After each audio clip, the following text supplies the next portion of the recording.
Clark with a special presentation after he pushes record. I've got him all rattled. He's not used to a drum roll, guys. All right, that's what it was. You'll throw to Chris after, please? I'll throw to Chris if he wants, or I can throw right to the speaker. All right, okay, so we'll go to Chris. So as I've shared with you a couple times already recently, Chris and I were having conversations about how to recognize speakers who come to our club on a regular basis, year after year, and drive a long distance. And we came up with this idea. The board approved it.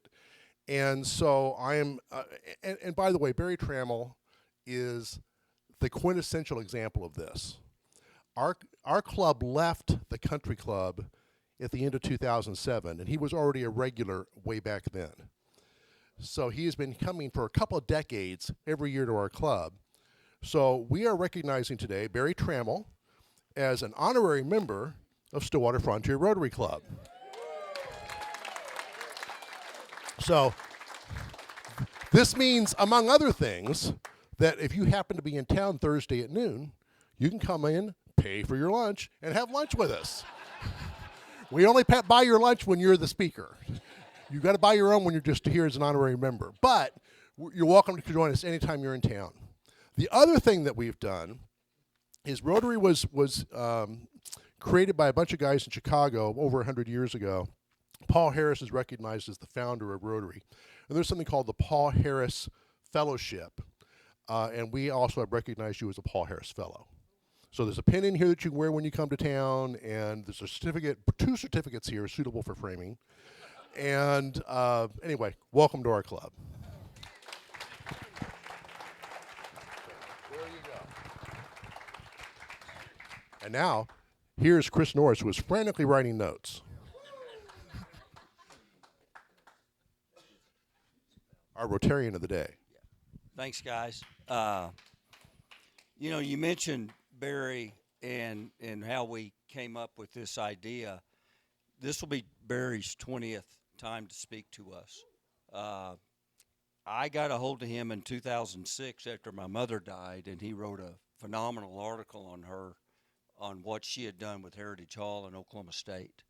And quite frankly, called the Oklahoman at the time and was able to talk to him, and he graciously agreed to come up. And then since then, this is, like I say, time number 20. So we've got some others that have been regulars, but they're in the single digits still, so they've got a ways to go. To give you an idea about Barry, for y'all new to us, he's a 47-year veteran of journalism in Oklahoma. He joined the Tulsa World in 2024 after 13 years before that at the Norman Transcript, and then 32 years at the Daily Oklahoman. 6-time Oklahoma Sports Writer of the Year. Born and raised in Norman, he began journalism at the Norman Transcript at the age of 17. His first assignment, he's come a little ways, was the Lexington-Elmore City High School football game. And since then, the career has spanned into NBA Finals and Rose Bowls and everything else. So, Barry, thanks again. Come on up. Thanks, Chris. Well, thanks, Chris. I probably told you this, but it's probably been almost 20 years since I mentioned it, so no one remembers or heard it in the first place. But my dad would be very proud. He was a Rotarian for the last 30 or 40 years of his life.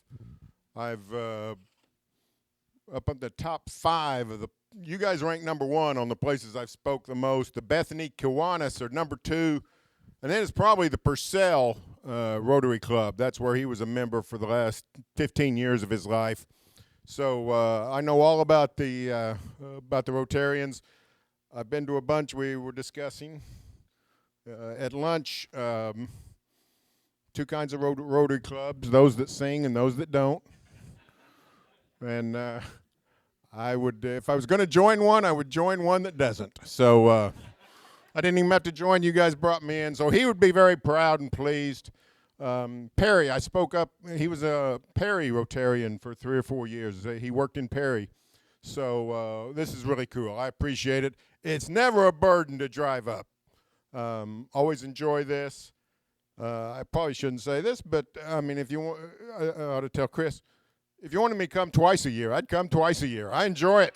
This is one time, though, where I hope to get some information out of you because, Tom Landry came and spoke in Oklahoma City sometime in, this would have been the spring of '94. And he came to Oklahoma City on something, and it was right when Jerry Jones and Jimmy Johnson were feuding.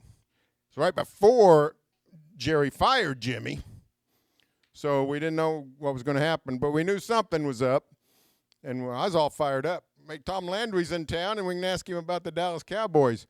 And he was not all that thrilled with the media. He didn't dislike us. He just didn't like doing it.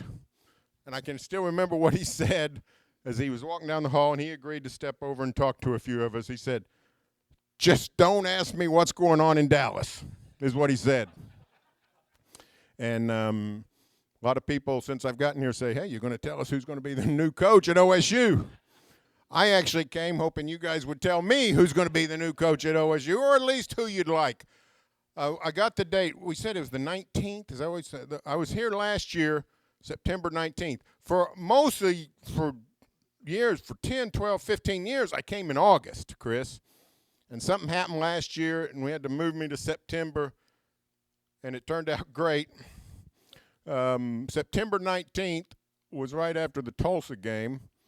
Cowboys were 3-0 and ranked like 11th, and Utah was coming to town 2 days later, ranked 13th, college football's game of the day. And 13 months later, here we are. I literally could not fathom what's happened in those 13 months. It's sort of beyond belief. But the truth is, in every aspect of everything, crazy things happen in the world. They didn't seem to, I'm not that old. Some of y'all are a lot older than me. Did the world used to be this crazy? It didn't seem, the weather's nuts. The politics are nuts. Religion's gone kook. Everything's just crazy. And sports are that way too. It's possible that the third week of January we're going to have a national championship football game. And it's possible that the two teams playing for it are Indiana and Vanderbilt. That's possible. So I don't know what's happened with OSU football. I really don't.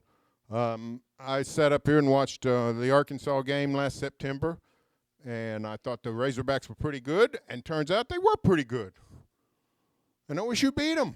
Came back, got down, came back, had a great, I think it was overtime. Didn't we go overtime that day? I think we went overtime that day. So, when I stood here, the last time I stood right here, I was bullish on OSU football. Man, just come from Arlington, played in the Big 12 title game. The new look Big 12. Cowboys look like the cream of the crop. And since then, they won one game, and it was against Tennessee Martin. A game that was played, I guess, because Tennessee Ernie Ford wasn't available. I don't know.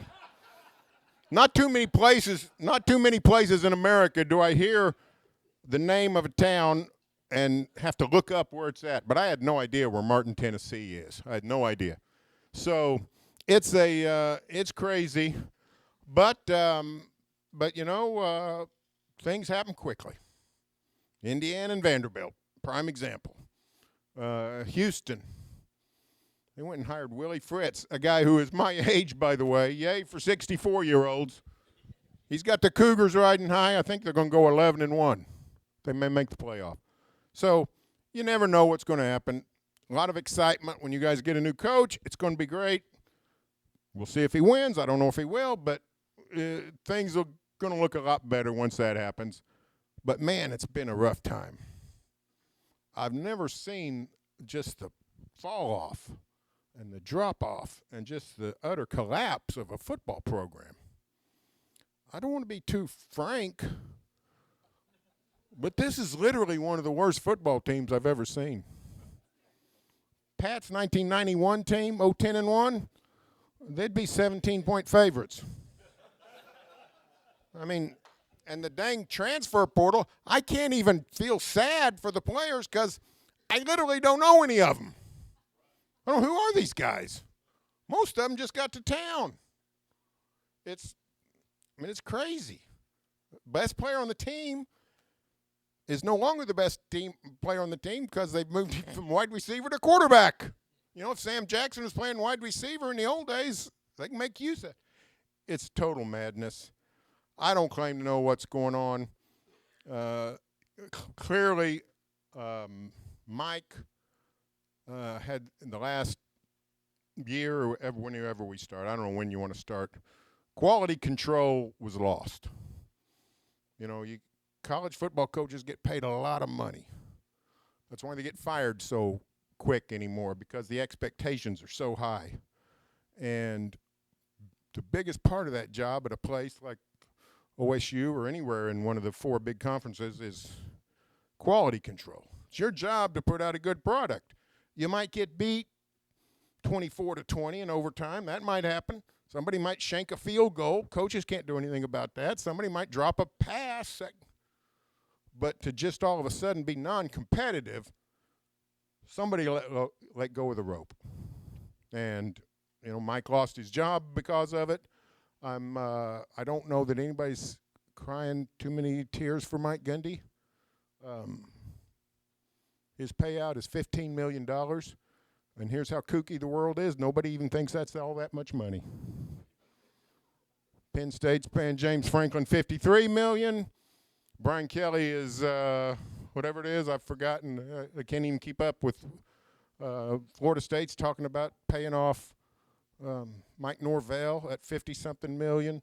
If Lincoln Riley loses about 2 more games, he's probably going to have to figure out what to do with $76 million they're going to pay him to not coach. I mean, it's just a world gone mad. But the one thing I think we can agree on is if you're going to pay people that money, they gotta put out a good product. And since I last stood here, Mike Gundy didn't do it. Just last season just became incredible. Not in my wildest dream did I think OSU could go 0-9 in the Big 12. And now they are working very hard at going a worse 0-9. I don't know that there's going to be a close game left on the schedule. If the Cowboys were playing West Virginia down the stretch, I would not know what's going to happen. But every other game, you know what's going to happen. And it's not fathomable. So I don't have any other answers. You know, the leadership void at OSU has me concerned, I'll be honest. It looks like that the new president, Jim Hess, is doing a pretty good job on the academic front. I literally don't know if he knows what shape football is. Maybe he does. I don't know. But there's no evidence that he's ever cared about athletics. It's not necessarily a bad thing, but it's generally part of a president's job these days, especially when you have employees making millions of dollars. So, you know, Chad, I'm glad to see he got a contract. When was that? Friday, maybe? Or was it the Friday before? But we got that settled, but just for months and months and months, a big leadership void at OSU, and you didn't know what was going to happen. And I hope that the stability that's now here can attract a coach or won't run off a coach. Some coaches care and look at who they're going to work for, and stability matters to them. You know, LSU, I don't know if you've been following that, but LSU fired their coach Sunday, Brian Kelly. The governor basically decapitated the athletic director yesterday. Said he'd have Donald Trump pick the next coach before he'd let the athletic director pick the next coach. That's not a joke. That's what he said. I mean, yeah, this is the guy that gave Jimbo Fisher the $90 million contract and paid him $70-something million buyout. Now he's going to pay Brian Kelly this. I don't blame him, but two things. If he's not any good at his job, get rid of him. And if you're not going to get rid of him, don't go public. But again, I don't live in Louisiana, and I've heard Huey Long jokes and history stories all my life, and now we're seeing one play out. So it's just a kooky time in college athletics. I can remember not that long ago, OSU had the longest trio of president, athletic director, and football coach. OU had the same kind of stretch before that. Is pretty rare. Not that often did you see a school go double-digit years with that kind of leadership in your football program or your athletic department. And now that stability is gone. It's a brave new world. We'll see what happens. But I am confident there's going to be a good coach, an exciting coach hired, because no matter what anybody says, and a new theme has emerged. Oh, we got all these jobs. Right now there are 8 or 9 power, I think it's 8. Yeah, 8. 8 power conference job openings, and we're not even in November yet, which is generally when coaches get fired. So out of 68 power conference schools, we could have 15 openings. And there's a guy, several people have written this. Stuart Mandel of The Athletic is sort of championing the cause. There's not enough coaches to fill these jobs. There's not enough good coaches to fill these jobs. Let me tell you what kind of thinking that is. That's idiotic thinking. That's why athletic directors have been screwing up with these outrageous salaries. They say, well, that's what the market demands. No, it's not. That is not the truth. The market demands when supply and demand get off kilter. That's when payroll goes straight up, salaries skyrocket.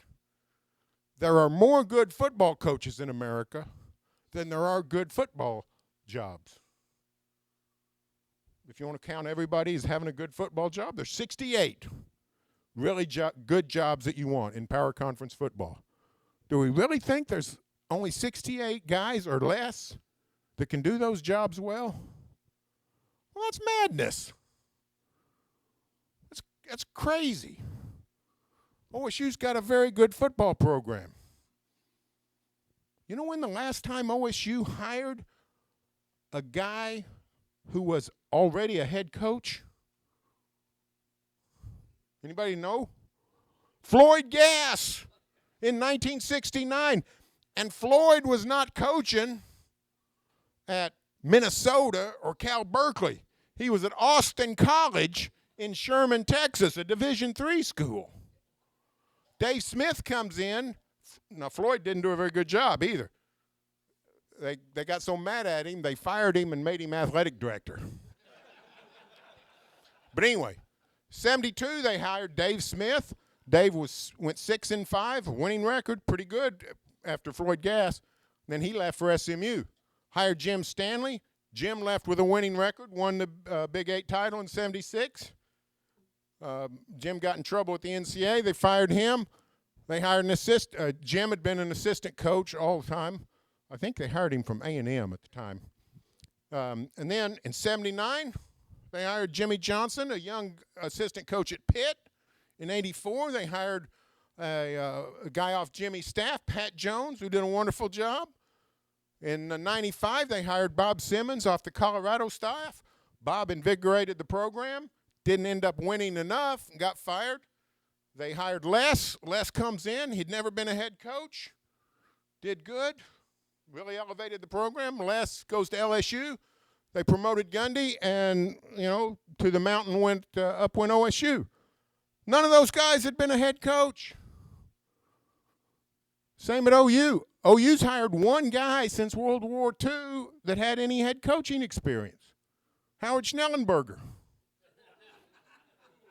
Why are we think it's sort of the Messiah complex? That's what it is. Oh, we got to hire somebody that just has a big name and has done it before, and because we can't save ourselves. Well, that's not true. So anybody that says OSU's got to hit a big home run, they don't. LSU would be better off hiring, going, you know what, LSU or OSU, Penn State, doesn't matter. I might go hire the assistant coaches at Indiana. That's what I might do. Those guys seem to know how to win in the modern era. So I think Oklahoma State will end up with a good coach. Who will it be? I have no idea. I actually talked to the guy I think is probably the most powerful person at OSU this week. He didn't know. My guess is Eric Morris at North Texas. He seems like a really good fit. He's pretty young. Everybody wants young. He's offensive-minded. Everybody wants offense. He's from Texas, regional ties, all that. He seems like he's doing a really good job. He'd be a good pick, I think. But I don't know if it'll be him or anybody. I have no clue. But I do think OSU football can get back quick. That's the best news. If this was 20 years ago, you'd be in a deep valley. But the transfer portal, the NIL, all the big valleys come with stairs that you can climb up real quick. So it doesn't have to be that long for OSU. If you look at the leaders in the Big 12, well, last year we saw Arizona State win the league. They were picked 16th in the preseason. This year there's 2 unbeatens in the Big 12, Brigham Young and Cincinnati. I thought the Cincinnati coach would be fired by now, literally.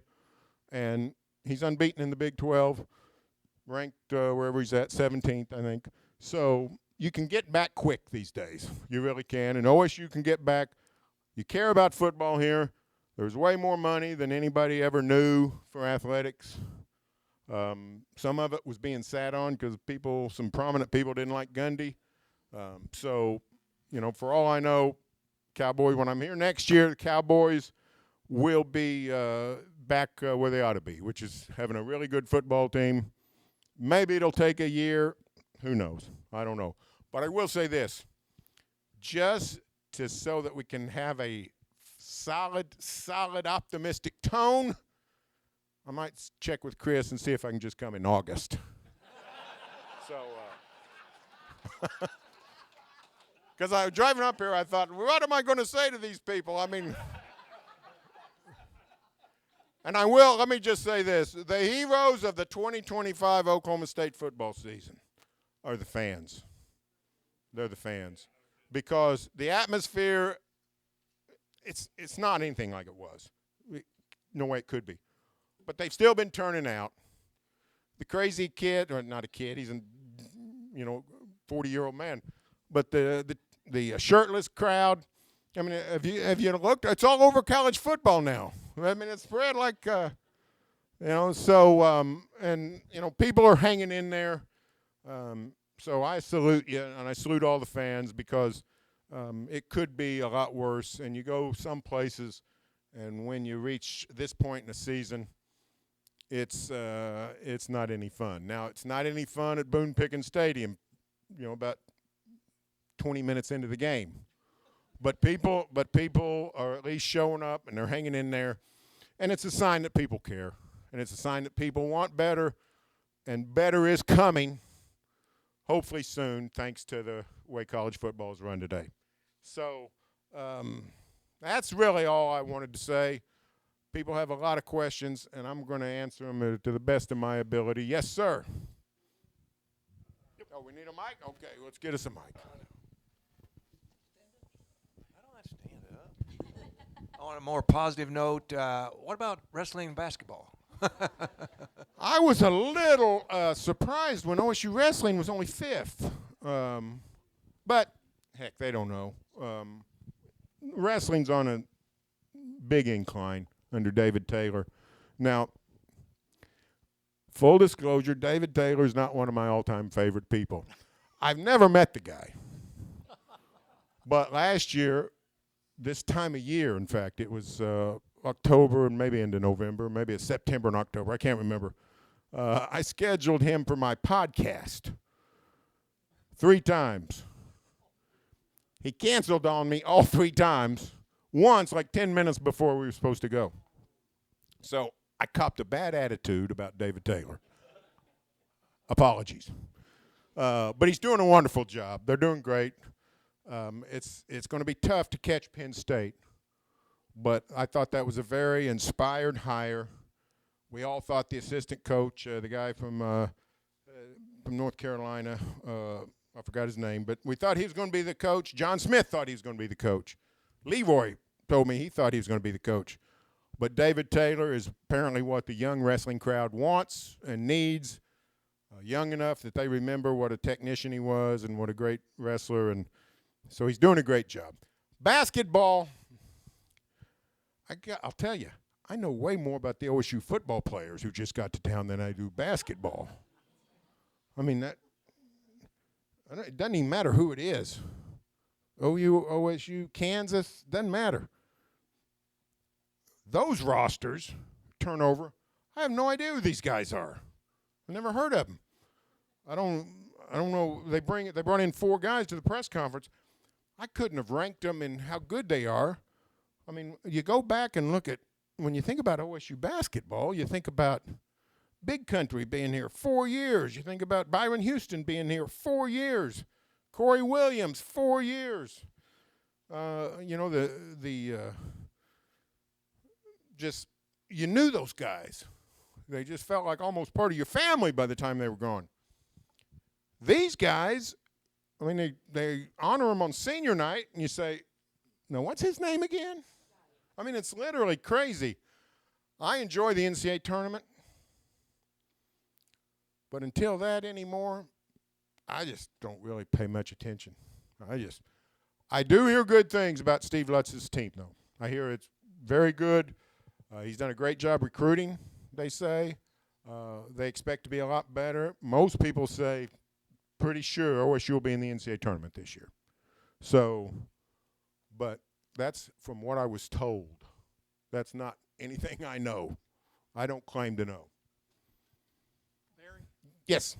Can you look in your crystal ball 4 to 5 years from now when all the TV contracts are up? Massive realignment predicted. How do you see it playing out, and where do you see OSU in that picture? I'm reasonably optimistic. I don't know that we will have massive realignment because there are strong forces fighting against it. Cody Campbell, that's the big billionaire at Tech who's funding their NIL. He gave them all that money, and they basically handed over the football program to him. They also made him chairman of the Board of Regents. But he is fighting for the cause. Here's what's interesting. 10, 15 years ago, Mike Holder told me about a plan he had, which he said, we'd make a lot more money if all the conferences banded together and sold their TV rights together instead of separately. And he had all the economic reasons why that would work. I'm really not wired for economics all that well, so I didn't really follow him, but I understood at least what he wanted to do. Well, he couldn't get people on board. Every league thinks, we can make more working our own deal. You know, these are the people who give out $80 million buyouts to coaches, and if the coach leaves, he owes you $7.95. So I don't know that they know a lot about economics either. Mike couldn't get him to get anybody on board. That's Cody Campbell's new cause. He's saying the exact same thing that Mike Holder said 15 years ago.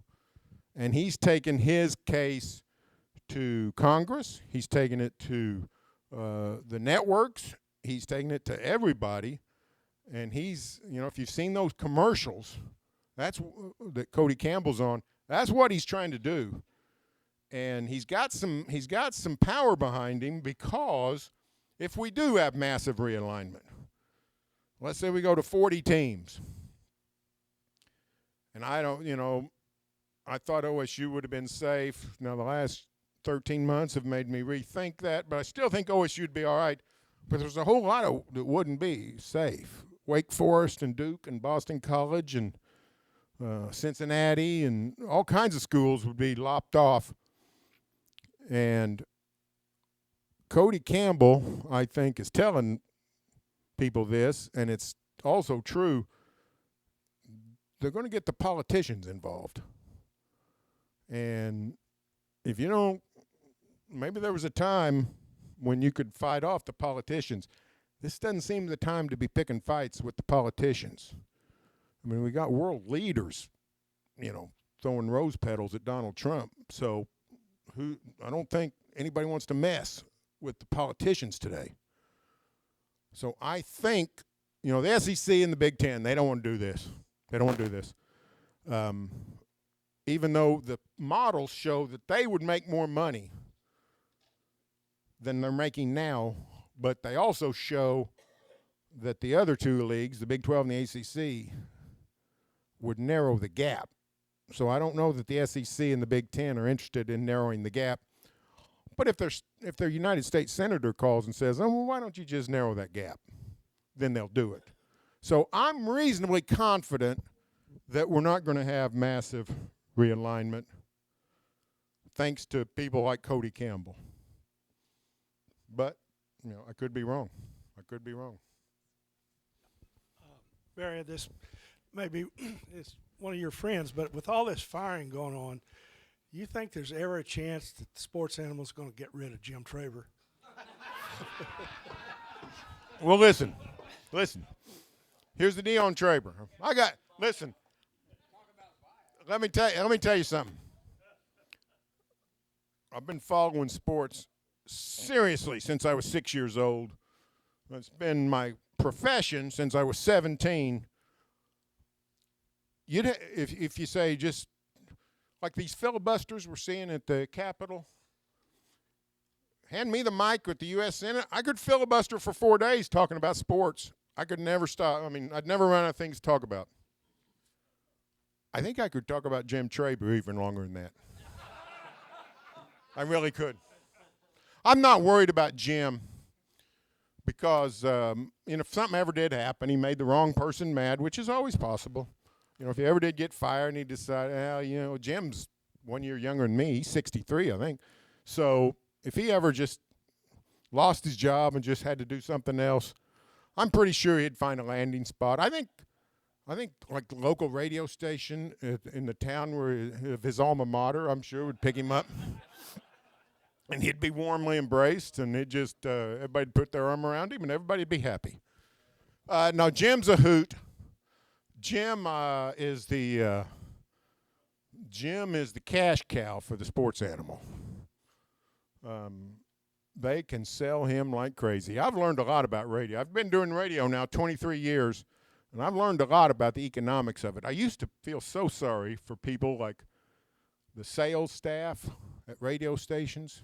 I thought, man, wouldn't they like to get into TV or newspapers where all the money is? I go to work at the Animal, and they're just making crazy money. And for the last 15, 20 years, most of the crazy money is because they can sell Jim Traber. I mean, people don't like him, and they turn on the radio every afternoon to make sure they still don't like him. That's the truth. That is the truth. So listen, I love Traber for a lot of reasons. I get mad at him for a lot of reasons too. But he likes me, so I know my job's safe because nobody's crossing Traber. Nobody's crossing him.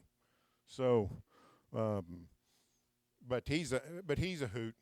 Jim's a hoot. I actually remember him. Anybody of you remember him when he played here? I remember covering him. I covered him in the early 80s there. I didn't really know him. I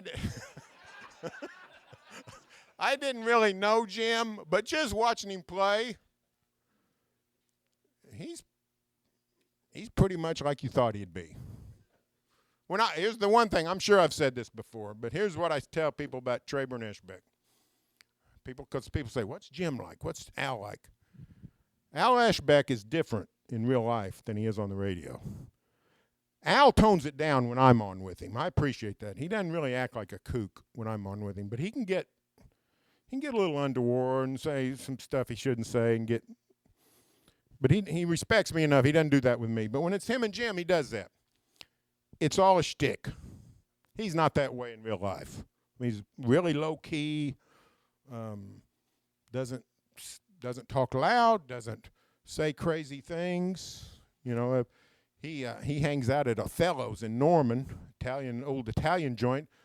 we go in there and eat once a year, or maybe twice a year.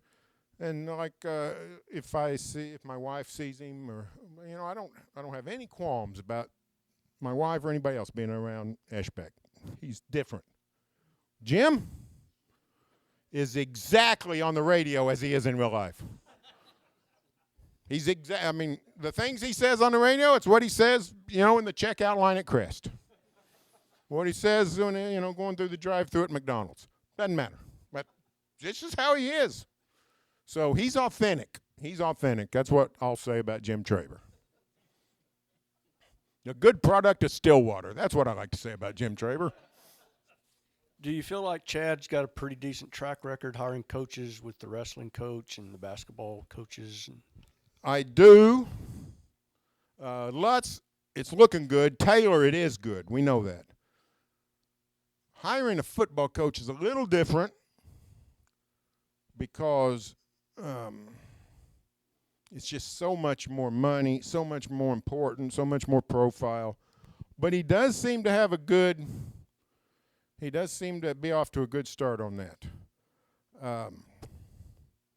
The thing I worry about with any athletic director is the agents are so – the most powerful person in college sports is not Cody Campbell. It's not Greg Sankey. It's not even – it's Jimmy Sexton, the agent for all these football coaches. That's who's pulling the strings. And, OSU and all these other schools with openings, they would be well advised to go hire not a university counsel. Don't bring in the legal counsel from, the president's office. Go hire one of the nation's best contract litigators when you put that contract together. And do your negotiating with him sitting beside you. That's what they all need to be doing because it's absurd. It's not like this anywhere else in sports. I don't understand it. If you want to pay a guy, give a guy a $70 million buyout, I think that's great. Just make it where he owes you $70 million if he leaves. I'm serious. That's what a contract is. It's a two-way deal. Let's make it equitable. They won't do that. And again, they think, I got to have this guy. When I tried to tell them, we got football coaches everywhere, just waiting on a chance. But no, it's a good. Taylor and Lutz are pretty good starts. It looks like.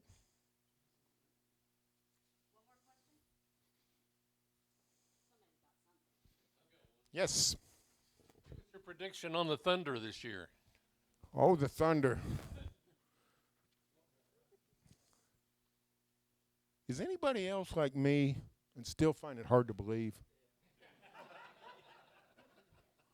The best basketball team in the world plays right down here about 45 miles south.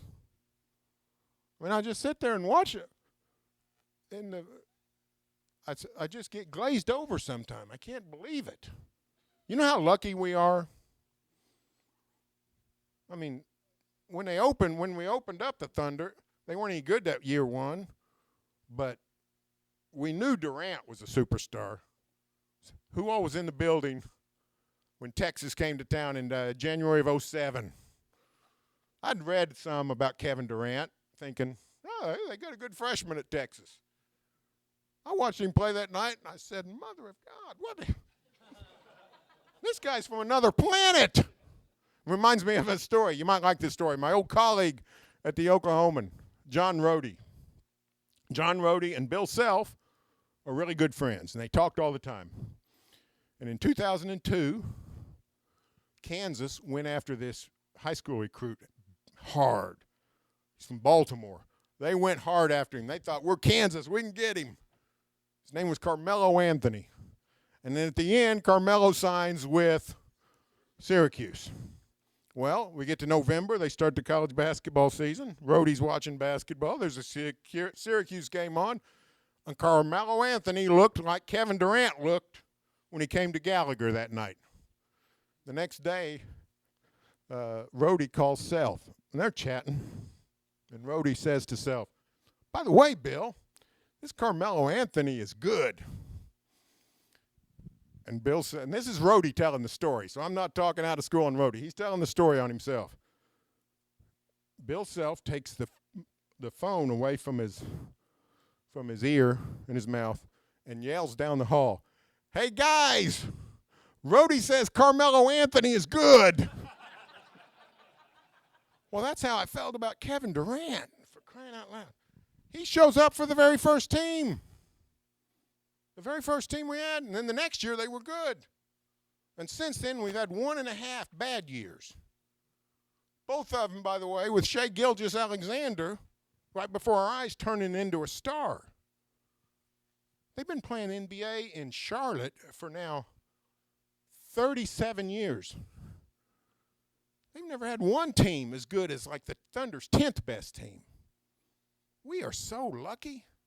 And then to have that team last year, I actually got the heck out of town the Monday after Game 7 because my granddaughter's playing softball in a tournament in Branson. So on Monday, I went to Branson. And so Tuesday was the parade. I didn't have to cover the parade. Not on my list of things I want to cover is a parade of any kind. Parades are a hassle. I don't even understand why anybody goes. They're a hassle for spectators. Unless you're on one of the floats or the trucks, they're a hassle for everybody.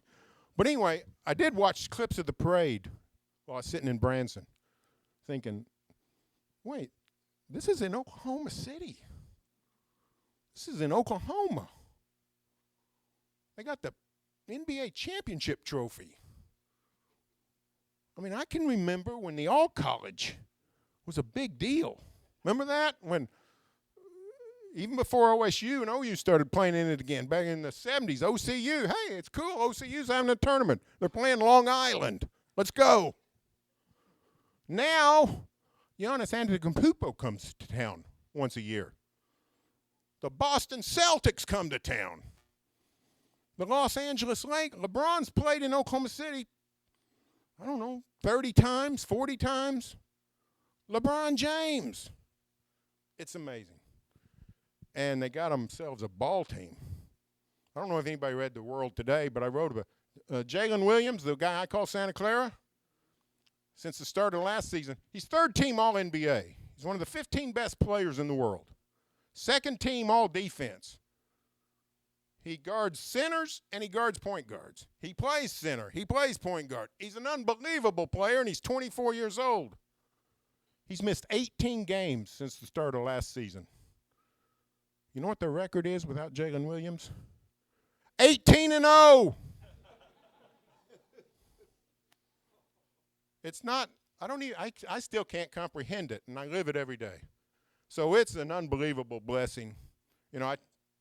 I remember I was told, someone's asked me about my career. This is 10, 15 years ago. Is there anything, you've had a great career, is there anything you haven't done? I said, well, I always wondered what it'd like to be to work in a major league city, cover a pro team. I said, but I'd have to do it without my wife because she's not leaving. I realized that's not going to happen. And then lo and behold, the major leagues came to me.